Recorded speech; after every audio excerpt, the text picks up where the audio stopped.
18ನೇ ಶತಮಾನದ ಐತಿಹಾಸಿಕ ಹಿನ್ನೆಲೆ ಇರುವ ಕಿತ್ತೂರ ಸಂಸ್ಥಾನಕ್ಕೆ ಸೇರಿದ ಸಂಗೊಳ್ಳಿಯ ನಿಸ್ವಾರ್ಥ ಜೀವಿ ಕ್ರಾಂತಿವೀರ ಸಂಗೊಳ್ಳಿ ರಾಯಣ್ಣ.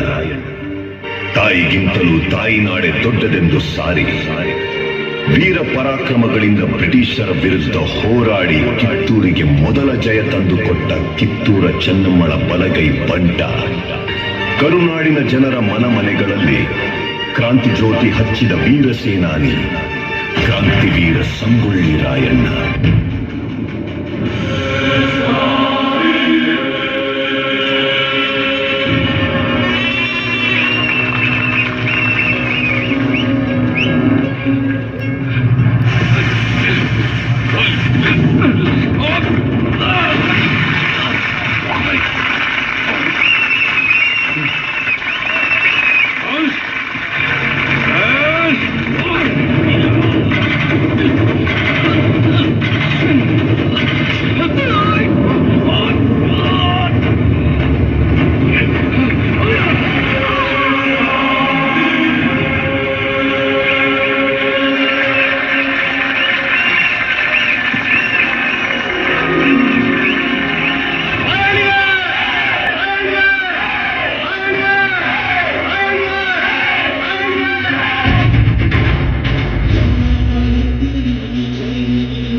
ಹದಿನೆಂಟನೇ ಶತಮಾನದಲ್ಲಿ ಇತಿಹಾಸ ಪ್ರಸಿದ್ಧವಾದ ಸಂಪತ್ಭರಿತ ಕಿತ್ತೂರು ಸಂಸ್ಥಾನದ ಮೇಲೆ ಧಾರವಾಡ ಕಲೆಕ್ಟರ್ ಠಾಕರೆ ಕಣ್ಣು ಬಿತ್ತು.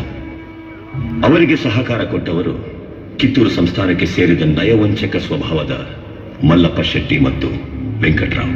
ಅಂತಹ ಕಾಲಘಟ್ಟದಲ್ಲಿ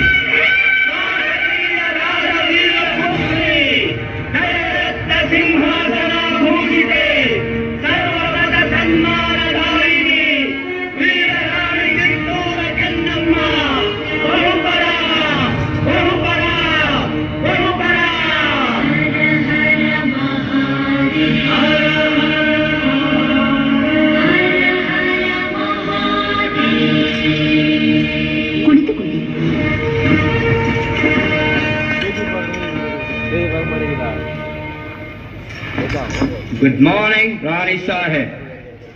ಕುಳಿತುಕೊಳ್ಳಿ. Thank you thank you. ವಿಷಯವೇನೆಂದು ಕೇಳಿ ಮಹಾಮಂತ್ರಿಗಳೇ. ಸಾಹೇಬರೇ, ತಾವು ಬಂದ ವಿಚಾರ ತಾಯಿಯವರಿಗೆ ತಿಳಿಸಿ. ನಾವು ಇಲ್ಲಿಗೆ ಬಂದದ್ದು 2 ವಿಷಯಗಳನ್ನು ಡಿಸೈಡ್ ಮಾಡಿಕೊಳ್ಳಲಿಕ್ಕೆ. ಯಾವ ವಿಷಯ? ನೀವು ಮನ್ರು ಒಪ್ಪಂದದ ಪ್ರಕಾರ ಕಪ್ಪವನ್ನು ಕೊಡುತ್ತಿಲ್ಲ ಯಾಕೆ? ಕಪ್ಪ?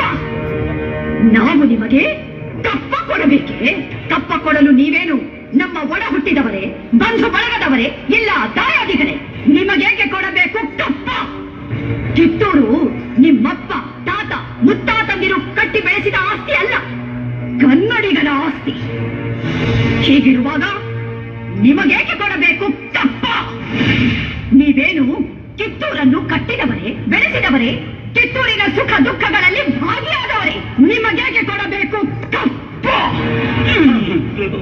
ವ್ಯಾಪಾರದ ನೆಪದಲ್ಲಿ ಕಡಲಾಚೆಯಿಂದ ಬಂದ ನಿಮಗೆ ನೆಲೆ ನಿಲ್ಲಲು ಸ್ಥಳ ಕೊಟ್ಟವರು ನಾವು. ಕೊಟ್ಟ ತಪ್ಪಿಗೆ ಸುಂಕ ಬೇರೆ ಕೊಡಬೇಕೆ? ಶತಮಾನಗಳಿಂದ ಸ್ವತಂತ್ರವಾಗಿ ಬದುಕುತ್ತಲಿರುವ ಈ ಕಿತ್ತೂರು ಯಾವ ಕಾರಣಕ್ಕೂ ಕಪ್ಪವನ್ನು ಕೊಡುವುದಿಲ್ಲ. ರಾಣಿ ಸಾಹೇಬ್, ನೀವು ಕಂಪನಿ ಸರ್ಕಾರದ ಕತ್ತಲೆಯನ್ನು ದಿಗಸುತ್ತಿದ್ದೀರಿ, ತಪ್ಪ ಹೋಗುತ್ತೀರಿ. ಎಚ್ಚರ! ಮುಚ್ಚು ಬಾಯ್! ತಾಯಿ ಆಸ್ಥಾನಕ್ಕೆ ಬಂದು ತಾಯಿಗೆ ಎಚ್ಚರ ನೀಡಷ್ಟು ಸೊಕ್ಕೇನ ನಿನ್ಗ? ಇಲ್ಲಿ ಕಟ್ಟಳೆ ಮಾಡೋ ಅಧಿಕಾರದ್ದು ನಮಗ, ನಿಮಗಲ್ಲ. ರಾಯಣ್ಣ, ನೀನು ಬಾಗಿಲು ಕಾಯೋ ಸಿಪಾಯಿ. ನಿನ್ನ ಜೊತೆ ಮಾತನಾಡು ನಾನು ಬಂದಿಲ್ಲ. ಸಾಕು ಮಾಡು ನಿನ್ನ ಅವಿವೇಕದ ಮಾತುಗಳನ್ನು.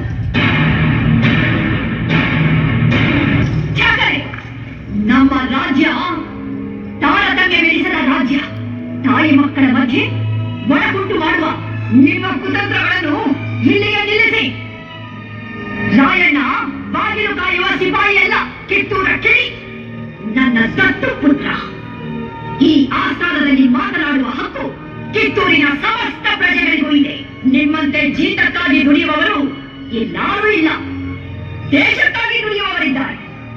ಇಲ್ಲದರಿದ್ದರೆ ನಿಮಗೂ ಕ್ಷೇಮ, ನಿಮ್ಮ ತಪ್ಪನಿಗೂ ಕ್ಷೇಮ. ರಾಣಿ ಸಾಹೇಬ್, ಮನ್ರು ಒಪ್ಪಂದದ ಪರುಕಾರ ಕಿತ್ತೂರಿನ ಮೇಲೆ ನಮಗೆ ಸಂಪೂರ್ಣ ಅಧಿಕಾರವಿದೆ. ನೀವು ನಿಮ್ಮೊಂದಿಗೆ ಚಲಾಟ ಆಡುತ್ತೀರಿ, ಸಿಸುಮಣ್ಣಿನ ಮೇಲೆ ಕುಳಿತು ಆಟ ಆಡುತ್ತೀರಿ. ಇದರಿಂದ ಕಿತ್ತೂರಿನ ಪ್ರಾಣಹಾನಿ ಮಾನಹಾನಿ ಆಗುವುದು ಖಂಡಿತ. ಕನ್ನಡಿಗರ ಮಾನಾಭಿಮಾನ ನಿನ್ನಂತ ಕಚ್ಚಿನಾಗೇನ್ ಗೊತ್ತೈತಿ? ಇದು ಕೆಚ್ಚದ ಕಲಿಗಳ ಬೀಡೈತಿ, ಅಂಜಿಕೆ ಎಂಬುದರಿದಿರ ನಾಡೈತಿ. ಕಿತ್ತೂರು ದೇಶಾಭಿಮಾನ ಸ್ವಾಭಿಮಾನದ ಗೂಡೈತಿ. ಇಂಥ ನಾಡ್ಗ ನೀನು ಜೀವ ಭಯ ತೋರಿಸ್ತಿ? ಬದುಕು ಆಸಿ ನಿಮ್ಗಿದ್ದಂಗಿಲ್ಲ, ನಿಮ್ಮನ್ನು ಉಳಿಸೋ ಆಸಿ.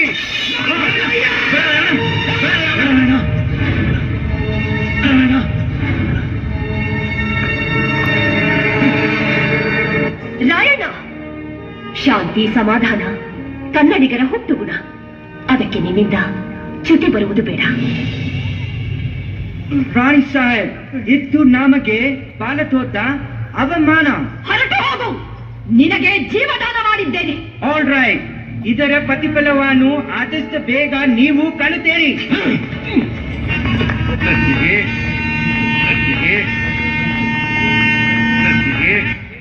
ಕೇಳಿದಿರ ಮಹಾಮಂತ್ರಿಗಳೇ, ವಿನಾಕಾರಣ ಯುದ್ಧ ಮಾಡಬೇಕಾಗಿದೆ. ರಕ್ತಪಾತವಾಗುವುದು ಬೇಡವೆಂದು ಬಯಸಿದರು ಆ ತ್ಯಾಕರೆ ಕಾಲ್ಕೆದರಿ ಕದನಕ್ಕೆ ಸಿದ್ಧವಾಗುತ್ತಿದ್ದಾನೆ. ರಾಯಣ್ಣ, ಈ ಯುದ್ಧ ತಾಯಿನಾಡ ಮಾನ ಕಾಪಾಡುವ ಯುದ್ಧ. ಕನ್ನಡಿಗರು ಸ್ವಾತಂತ್ರ್ಯ ಪ್ರಿಯರು ಎಂದು ಲೋಕಕ್ಕೆ ಸಾರೋಣ. ಕರೆ ಮಾತಾಡಿದ್ರಿ ಸರ್ದಾರ್ ಸಾಹೇಬ್ರ. ಏಟ್ ಕಟ್ಟ ಬಂದ್ರು ಚಿಂತೆ ಇಲ್ಲ. ಫಿರಂಗಿ ಅವರ ಎದೆ ಗುಂಡಿಗೆ ರಕ್ತ ಭೂಮಿಗೆ ಬಿದ್ದು ಸೋತ್ವಿಯನ್ನ ಸೊಲ್ಲು ಕೇಳಕ ಕನ್ನಡಿಗರು ಕಾದು ಕುಂತಾರ. ಗುರುಸಿದ್ದಪ್ಪನವರೇ, ರಣಕಹಳೆ ಊದಲು ಹೇಳಿ, ಎಲ್ಲೆಲ್ಲೂ ರಣಬೇರಿ ಮೊಳಗಲಿ, ಕೋಟೆಯ ದ್ವಾರಗಳನ್ನು ತೆರೆಯಿರಿ, ಕಡುಗಲಿಗಳಂತೆ ಹೋರಾಡಿರಿ, ಕಿತ್ತೂರು ಪರಕೀಯರ ಸ್ವತ್ತಾಗುವುದನ್ನು ತಡೆಯಿರಿ.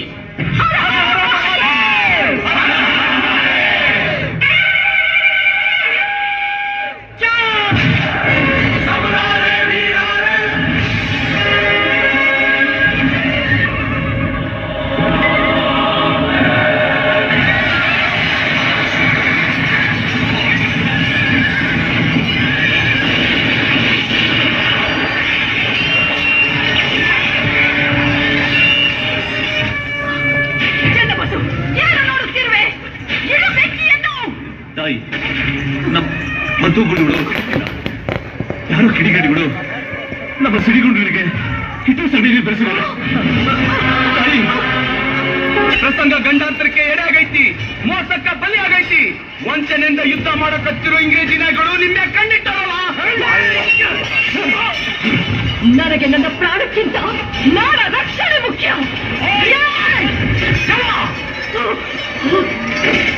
ನೀವು ಆಟಕ್ಕೆ ಬಿದ್ದು ಯುದ್ಧ ಮಾಡ್ಲಿಕ್ಕೆ ಬೇಕನ್ಸಿದ್ರ ನನ್ ತಲೆ ಕಡ್ದು ಆಮೇಲೆ ಯುದ್ಧ ಮಾಡ್ರಿ.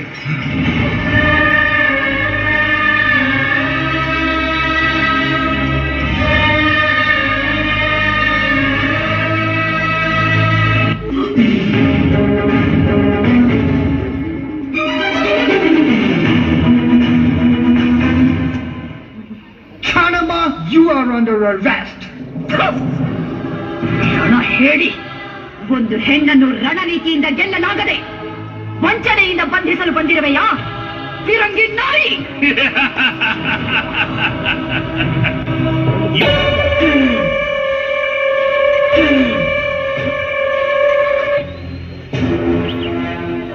ಹಾರಾಡ್ತಿ ಹಾರಾಡು. ಮೋಸ ಮಾಡಿ ಸ್ವಚ್ಛಂದಾಗ ಹಾರಾಡ್ತಿರೋ ನಿನ್ನ ಕಿತ್ತಾಕಿ ಕಿತ್ತೂರ್ ಕಿಲ್ಲೆ ಮ್ಯಾಲ ನಂದಿದ್ದು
ಜಯ ಗುರು ಸಿದ್ದೇಶ.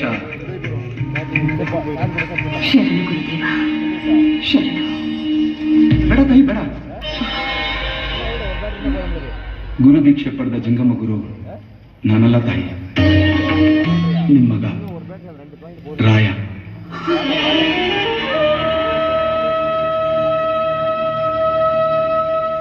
ರಾಯಣ್ಣ, ನನ್ನ ಕಂದ. ಬೇಡವ, ನಿಮ್ ಕಣ್ಣಲ್ಲಿ ನೀರು ಬರಬಾರ್ದವ. ಅದು ಹೇಗೆ ಸಾಧ್ಯ ರಾಯಣ್ಣ? ನಾವೆಲ್ಲರೂ ಬದುಕಿದ್ದು ಕಿತ್ತೂರ ಪ್ರಜೆಗಳನ್ನು ಪರಾಧೀನರನ್ನಾಗಿ ಮಾಡಿದೆವಲ್ಲ. ಅವ ನಿಮ್ ಮಗ ನಾನಿನ್ನೂ ಬದುಕಿದನವ. ಕಿತ್ತೂರು ಮ್ಯಾಗ ಕವಿದಿರೋ ಕತ್ತಲನ್ನ ಕಿತ್ತಾಕಿ ಸ್ವಾತಂತ್ರ್ಯ ದೀಪ ಹಚ್ಚೋಕ ನಾ ಕಂಕಣ ಕಟ್ಟಿನವ. ನಿನ್ನ ಆಸೆ ನೆರವೇರುವುದು ಸಾಧ್ಯವೇ ರಾಯಣ್ಣ? ಖಂಡಿತ ನೆರವೇರ್ತೈತಿ. ಏಟೋ ಮಂದಿ ವೀರ ಯೋಧರು ಹೋರಾಟಕ್ಕೆ ಸಜ್ಜಾಗಿ ನಿಂತಾರ. ಅವರಾದಿ ವೀರಪ್ಪನವರು ಗಂಗಾಧರನ ಕಾಡಿನ ಗವಿಯಾಗೆ ಸೈನ್ಯನ ಸಜ್ಜು ಮಾಡ್ಕೊಂಡು ಕಾದು ಕುಂತಾರ. ಯುದ್ಧ ಮಾಡೋಕ ಹಾತೊರಿತಾ ಇದಾರ. ಹೌದೇ ರಾಯಣ್ಣ? ಸಂಶಯ ಬೇಡವ, ನಾವರ ಭೇಟಿಯಾಗಿನಿ. ಯುದ್ಧ ಸಾರೋಕ್ಕೂ ಮುಂದ ನಿಮ್ಮ ಅಪ್ಪಣೆ ಪಡಿಬೇಕಂತ ಬಂದೀನಿ.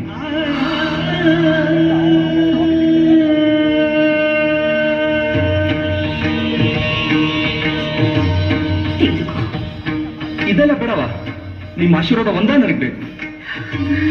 ರಾಯಣ್ಣ, ಸೈನ್ಯದ ಸಿದ್ಧತೆಗೆ ಇದೆಲ್ಲ ಬೇಕಾಗುತ್ತದೆ. ತೆಗೆದುಕೋ.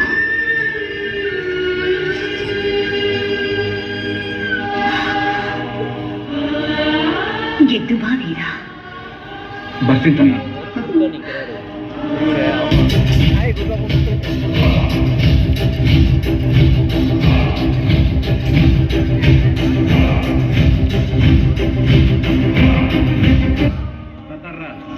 ಚೆನ್ನವ್ವ ತಾಯಿ ದಂಡಿನ ಸಿದ್ಧತೆಗಂತ ಬಲವಂತ ಮಾಡಿದನೆಲ್ಲ ಕಳ್ಸಾರ.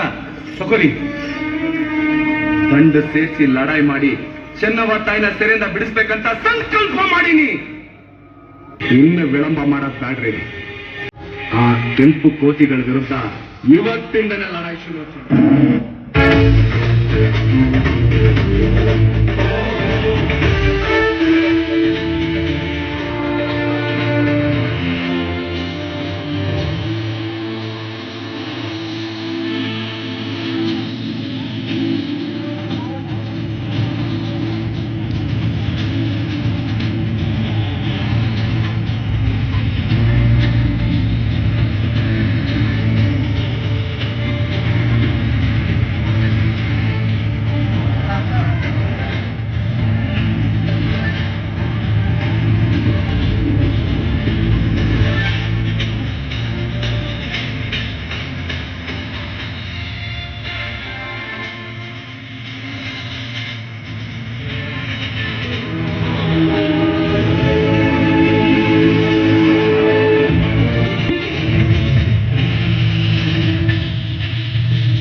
ಇಲ್ಲಿನ ಕ್ಷಣಕಾರ ನಿನ್ನನ್ನು ಕೊಲೆಗಾರ, ಸುಲಿಗೆಖೋರ, ಬಂಡುಖೋರ, ರಾಜದ್ರೋಹಿ ಎಂದು ಆಪಾದಿಸಿದೆ. ರೀ ಜಡ್ ಸಾಹೇಬ್ರ, ನಾ ಸುಲಿಗೆಖೋರ ಅಲ್ರಿ, ಸ್ವಾತಂತ್ರ್ಯ ಹೋರಾಟಗಾರ. ನಾ ಸುಲಿಗೆ ಮಾಡಿದ್ದು ನಮ್ಮ ದೇಶದ ಸಂಪತ್ತ ದೋಚೋ ನನ್ನ ಮಕ್ಕಳನ್ನ. ನಾ ಕೊಲೆಗಾರ ಅಲ್ರಿ, ಸಾಮಾನ್ಯ ವಾಲಿಕಾರ. ಆದ್ರ ನಾ ಕೊಂದಿದ್ದು ದೇಶದ್ರೋಹಿಗಳನ್ನ. ತಪ್ಪೆಚ್ಚೆ ಇಟ್ಟು ತಪ್ಪು ಮಾಡಿ ಆ ತಪ್ಪನ್ನ ನಮ್ಮ ತಲೆ ಕಟ್ಟಿ ನಮ್ಮನ್ನ ಅಪರಾಧಿಗಳಂತ ಕರೀತೀರಿ. ಕಂಪನಿ ಸರ್ಕಾರಿ ಕಟಿಕಾರ. ರಾಯಣ್ಣನ ಉಳಿದ ಸಹಾಯಕರಾದ ಬಾಳ ನಾಯಕ, ಬಸವಲಿಂಗಪ್ಪ, ಕರಿಬಸಪ್ಪ, ಭೀಮಪ್ಪ, ಕೆಂಚಪ್ಪ ಮತ್ತು ಅಪ್ಪಾಜಿ ನಾಯಕರಿಗೆ ಗಲ್ಲು ಶಿಕ್ಷೆ ವಿಧಿಸಿದೆ. ಈ ಅಪರಾಧಗಳಿಗೆಲ್ಲ ಮುಖ್ಯ ಕಾರಣಕರ್ತನಾದ ರಾಯಣ್ಣನನ್ನು ರಾಜದ್ರೋಹಿ, ದಂಗೆಖೋರ, ಅಪರಾಧಿ ಎಂದು ಪರಿಗಣಿಸಿ 26/1/1831 ಗಲ್ಲು ಶಿಕ್ಷೆಗೆ ಗುರಿ ಮಾಡಬೇಕೆಂದು ನ್ಯಾಯಾಲಯವು ಆಜ್ಞೆ ಮಾಡುತ್ತಿದೆ. ನಿನ್ನ ದೇಶಭಕ್ತಿಗೆ ನಾನು ತಲೆಬಾಗುತ್ತೇನೆ. ನಿನ್ನ ಕೊನೆಯ ಆಸೆ ಏನು? ಸಾಹೇಬ್ರ, ನನ್ನ ದೇಶ ಬಾಂಧವರ್ಗ ನಾ ಕೊನೆ ಸಂದೇಶ ಹೇಳ್ಬೇಕು. ಓಕೆ. ದೇಶಭಕ್ತರ, ಇಲ್ಲಿ ಮಠ ಆಗಿದ್ದಾತು. ಇನ್ನು ಮುಂದಾದ್ರೂ ನೀವೆಲ್ಲರೂ ಒಂದಾಗ್ರಿ.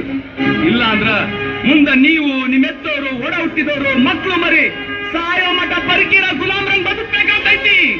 ಈ ಸೀಮೆ ನೆಲ ಜಲ ಎಲ್ಲ ನಮ್ದು. ಇನ್ನೊಬ್ರು ದಾಸೆದಾಗ ಬದುಕೋ ಅಗತ್ಯ ನಮ್ಗಿಲ್ಲ. ಅದಕ್ಕ ಇವತ್ತೇ ಕಂಕಣ ಕಟ್ರಿ, ಒಗ್ಗಟ್ನಾಗ ಬಲ ಐತೆ ಅಂತ ತೋರಿಸ್ಕೊಡ್ರಿ. ಅನ್ಯಾಯದ ವಿರುದ್ಧ ಹೋರಾಡಕ್ಕೆ ಅಂಜಬೇಡ್ರಿ. ಒಂದಾಗಿ ಬಂದಿರೋ ಬೀದಿ ನಾಯಿಗಳನ್ನ ಬಡ್ದೋಡಿಸ್ರಿ. ಕಿತ್ತೂರ್ನ ಸ್ವತಂತ್ರ ಮಾಡ್ರಿ.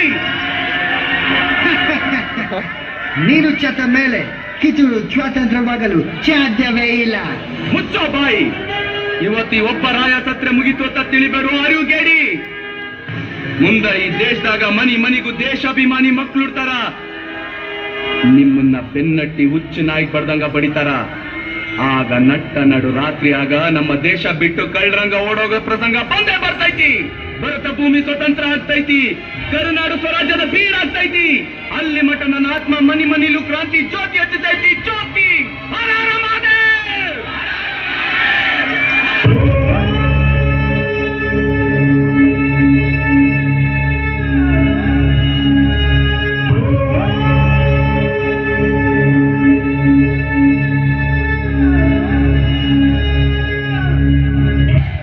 ಜನವರಿ 26ರಂದು ಗಲ್ಲಿಗೇರಿದ ಸಂಗೊಳ್ಳಿ ರಾಯಣ್ಣನ ಕಳೇಬರವನ್ನು ಅಲ್ಲಿದ್ದ ಅವನ ಅಭಿಮಾನಿಗಳು ದೇವಲೋಕದ ಪಾರಿಜಾತ ಪುಷ್ಪಮಾಲೆಯಂತೆ ಎತ್ತುಕೊಂಡೊಯ್ದು ಸಮಾಧಿ ಮಾಡಿದರು.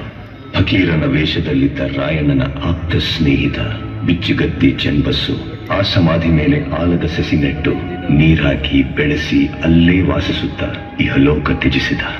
ಅಂದಿನ ಆಲದ ಸಸಿ ಇಂದು ಬೆಳೆದು ದೊಡ್ಡ ಹೆಮ್ಮರವಾಗಿ ನಿಂತಿದೆ. ಇಂದಿಗೂ ರಾಯಣ್ಣನ ಭಕ್ತರು ಜಾತಿ ಮತ ಧರ್ಮಗಳ ಭೇದ ಭಾವವಿಲ್ಲದೆ ಹುಟ್ಟಿದರೆ ನಿನ್ನಂತ ಮಕ್ಕಳು ಹುಟ್ಟಲಿ ಎಂದು ತೊಟ್ಟಿಲು ಕಟ್ಟಿ ಹರಕೆ ಹೊತ್ತು ದೇವಮಾನವನಿಗೆ ಪೂಜೆ ಸಲ್ಲಿಸಿ ಫಲ ಸಿಗಲೆಂದು ಸೆರಗೊಡ್ಡಿ ಬೇಡುತ್ತಾರೆ. ರಾಷ್ಟ್ರಪ್ರೇಮಿ ಸಂಗೊಳ್ಳಿ ರಾಯಣ್ಣ ಮರಣವಾದ ಸುಮಾರು 116 ವರ್ಷಗಳ ನಂತರ ರಾಯಣ್ಣನ ನುಡಿಯಂತೆ ನಟ್ಟ ನಡು ರಾತ್ರಿಯಲ್ಲಿ ದೇಶ ಬಿಟ್ಟು ಹೋಗುವ ಪ್ರಸಂಗ ಬ್ರಿಟಿಷರಿಗೆ ಬಂದೊದಗಿತು. ಅಚ್ಚರಿ ಏನೆಂದರೆ ರಾಯಣ್ಣನ ಹುಟ್ಟಿದ ದಿನವಾದ ಆಗಸ್ಟ್ 15ರಂದೇ ಭಾರತಕ್ಕೆ ಸ್ವಾತಂತ್ರ್ಯ ಬಂದಿತು. ಗಲ್ಲಿಗೇರಿದ ದಿನವಾದ ಜನವರಿ 26ರಂದೇ ಭಾರತ ಗಣರಾಜ್ಯವಾಗಿತ್ತು. ದೇಶ ಪ್ರೇಮ, ಸ್ವಾಮಿ ನಿಷ್ಠೆ, ತ್ಯಾಗ ಬಲಿದಾನಗಳ ಪ್ರತೀಕ ರಾಯಣ್ಣ, ಕ್ರಾಂತಿವೀರ ಸಂಗೊಳ್ಳಿ ರಾಯಣ್ಣ.